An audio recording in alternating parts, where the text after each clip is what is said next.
Módulo 5. Do indivíduo ao cidadão. O lugar e o valor no contexto urbano. Então, como nós vimos, a relação do indivíduo, da pessoa com o espaço no qual ela vive é fundamental. É a partir dessa relação entre o indivíduo e o espaço, juntamente com outras pessoas que estão naquele espaço, que você tem a questão da cultura. Então, isso no meio urbano é muito difícil de você desassociar do consumo.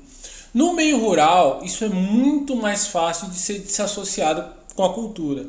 Então, no meio rural, o indivíduo conhece a sua história, ele conhece a história dos seus antepassados, ele conhece os feitos dos seus antepassados e, a partir disso, ele começa a moldar uma figura de si próprio. Isso não é uma mera poesia, acontece o tempo todo. Então as pessoas herdam. Se o avô era fazendeiro, se o avô era vaqueiro, ele sabe que ele herdou uma determinada habilidade e as pessoas do seu entorno também sabem, porque ouviram relatos e participaram daquela narrativa sobre aquela determinada capacidade. Mas no meio urbano não, essa história é cortada. O indivíduo nasce a partir de si mesmo, ele não tem uma história pregressa. O pai dele foi operário, o pai dele foi porteiro, o pai dele foi algo que ele não consegue transferir em termos de habilidade e ele não consegue ter um histórico daquilo, porque ele não consegue conviver com as pessoas que conviveram e podem dar um testemunho da história do seu pai ou do seu antepassado. Então Milton vai fazer um texto muito bonito sobre a questão da individualidade.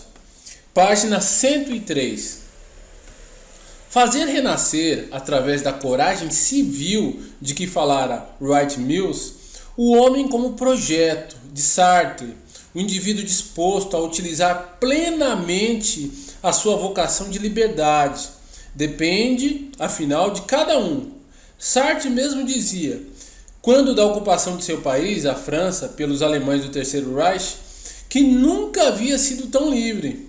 Essa é a liberdade interior que pode conduzir à ação, mas também pode vê-la refreada pelo poder da força, isto é, a personalidade forte reprimida pela ausência do cidadão, ou seja,